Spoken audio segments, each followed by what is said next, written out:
membahagiakan bagi sepasang suami istri yang sudah merajut ikatan yang sah.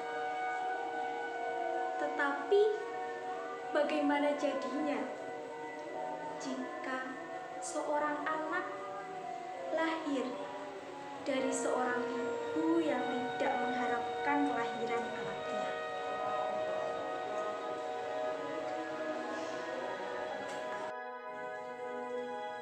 Aku terlahir dari seorang ibu yang berparas cantik. Sedangkan ayahku merupakan seorang pengecut yang tega memperkosa ibuku di masa mudanya. Dulu ibuku masih lulus SMA.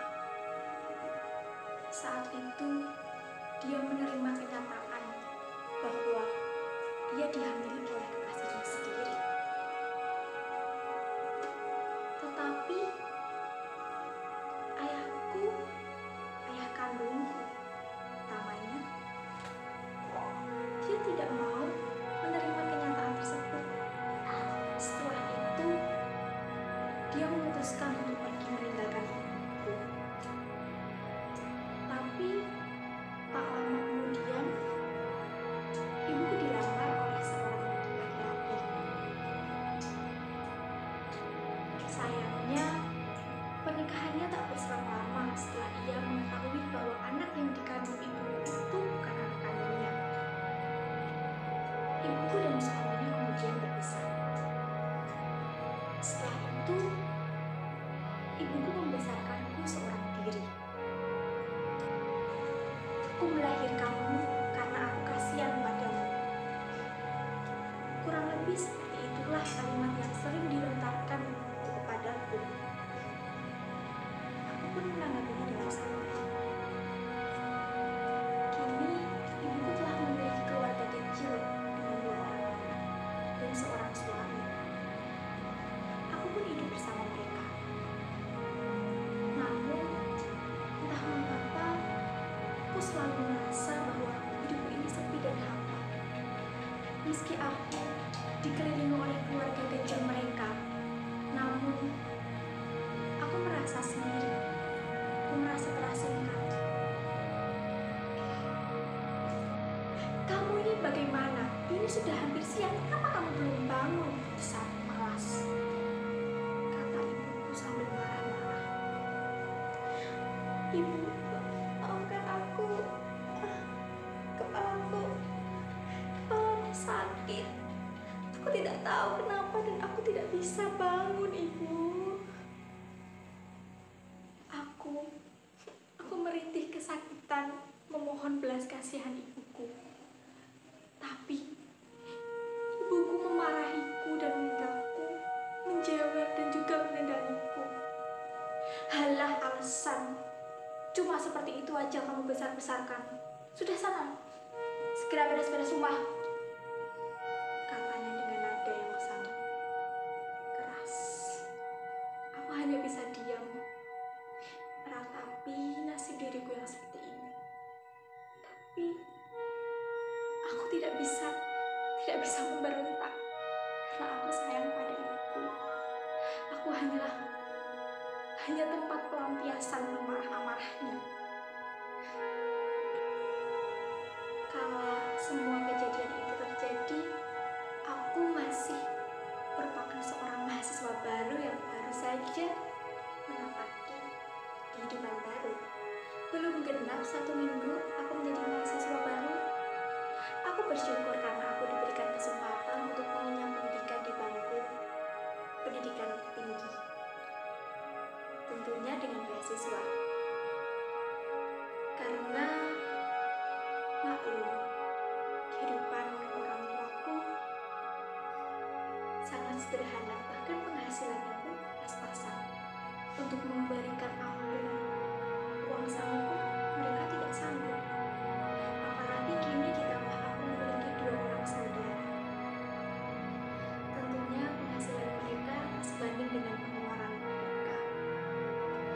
Karenanya aku sangat jarang jalan pergi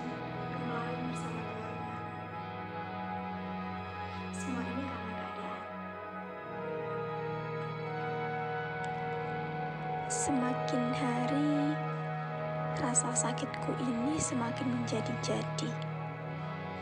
Saat rasa sakit itu kambuh, aku tidak bisa berdiri maupun berjalan.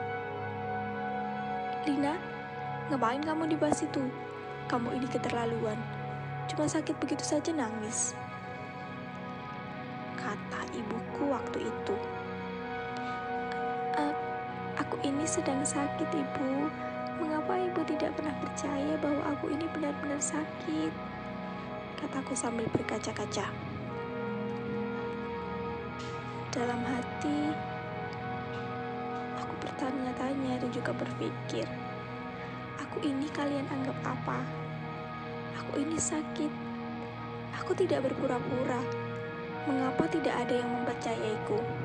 Hatiku menangis. Sungguh, aku tidak mengerti bagaimana sebetulnya sebuah keluarga itu. Bagaimana sebetulnya rasa kasih sayang itu. Bagaimana rasanya dicintai oleh seorang ibu. Bagaimana rasanya memiliki kehangatan, ketenangan yang didapatkan dari keluarga. Sedangkan aku selalu merasakan kesepian dan kesendirian. Orang tuaku selalu sibuk bekerja atau sibuk memperdulikan kedua adikku. Dan sekarang aku menjadi sangat serba salah dengan rasa sakitku yang tak kunjung hilang. Hingga akhirnya aku memutuskan untuk periksa. Hari itu, dengan bermodalkan uang dari tabungan, aku memutuskan untuk pergi ke sebuah rumah sakit. Tentunya aku datang seorang diri. Mengapa? Karena kedua orang tuaku tidak mempercayaiku. Bagaimana dengan ibuku? Ibuku, dia malah mengata-ngataiku saat aku sakit. Sedangkan ayah, ia hanya diam melihat aku yang kesakitan dan berpura-pura tidak mengetahuinya. Apakah karena aku bukan anak kandungnya? Atau seperti itukah watak ayah? Aku tak tahu. Karenanya, aku memutuskan untuk pergi sendiri. "Berangkat periksa dengan siapa?" tanya dokter. "Sendiri, Bu," jawabku singkat. "Orang tua di mana?" tanya dokter. "Ayah saya sedang bekerja, sedangkan ibu saya sedang menjaga adik kecil saya," jawabku berbohong sambil menahan air mata. "Oh begitu, ini hasilnya. Ada gangguan saraf di kepala. Ini perlu pengobatan rutin. Jangan terlalu sering menatap layar KW atau laptop dulu ya," kata dokter. Aku pun mengiyakan lantas berlalu. "Apa? Pengobatan rutin? Bagaimana bisa aku mendapatkan uang untuk pengobatan rutin? Uang dari mana? Uang beasiswaku saja belum turun. Untuk keperluan sehari-hari dan kuliah pun entah bagaimana. Belum lagi sekarang biaya dokter, biaya obat. Sudahlah, aku pusing. Batinku sangat berkecamuk. Aku keluar dari ruangan dokter dengan mata yang berkaca-kaca. Aku berlalu sambil menyembunyikan rahasia ini. Aku tak ingin hal ini membebani kedua orang tuaku. Lagi pula, mereka menganggap penyakitku ini hanya penyakit biasa. Jadi kupikir aku tidak akan mengatakan pada mereka untuk sementara waktu.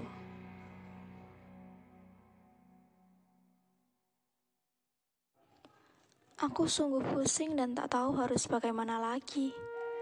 Orang tuaku tak memiliki cukup uang, sedangkan aku tak memiliki penghasilan.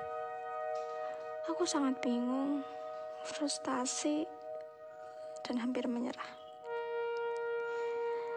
Terbesit rasa ingin bekerja, tapi kerjaan apa? Di mana aku harus mencarinya? Aku tak tahu aku harus bagaimana. Di tengah-tengah kebimbanganku ini, tiba-tiba salah seorang guruku mengirim pesan kepadaku.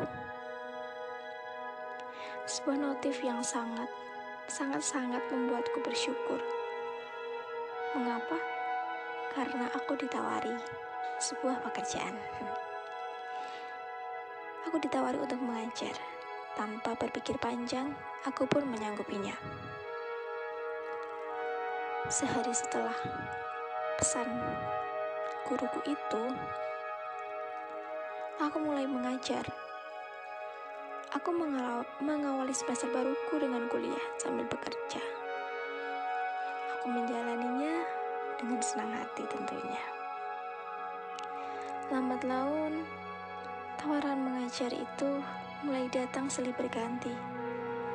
Aku pun semakin kewalahan untuk menerimanya.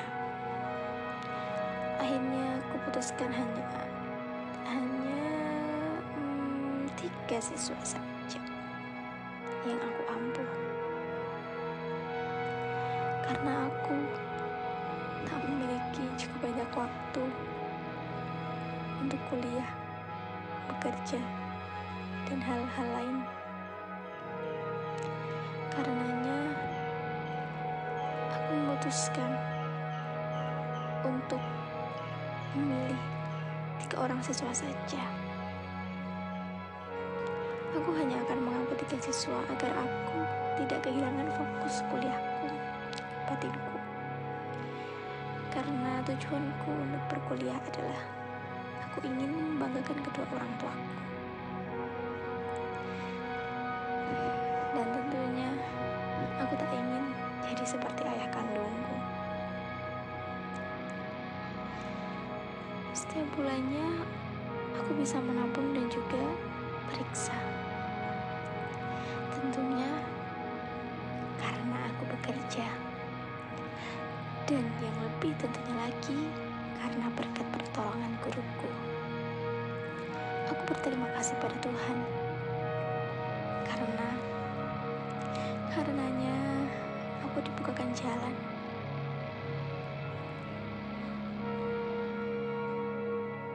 Karena aku memilih kuliah sambil bekerja inilah, aku menjadi jarang menghabiskan waktu dengan teman-teman dan juga bersenang-senang. Terkadang, selepas kuliah, aku buru-buru untuk pulang. Bukan karena aku kupu-kupu. Bukan karena kuliah pulang. Tapi karena ada sesuatu hal yang harus aku urus. Aku menikmatinya, dan aku akan terus menikmati, bersabar, dan berjuang. Hingga Tuhan menetapkan takdir terbaiknya untukku.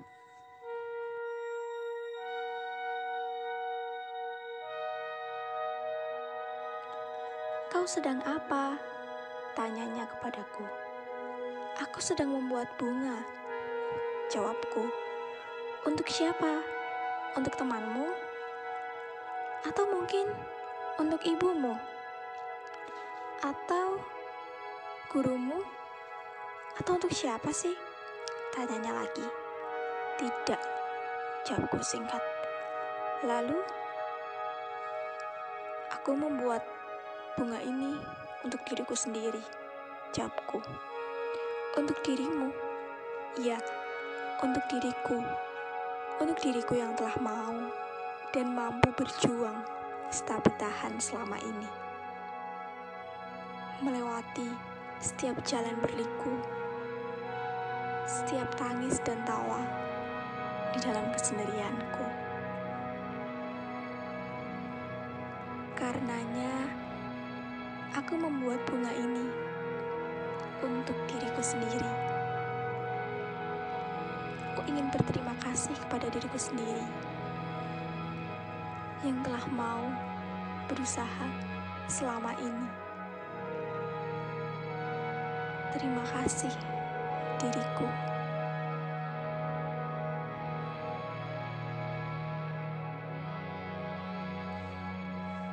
Di dalam keheningan, ku terjaga dalam kesendirian,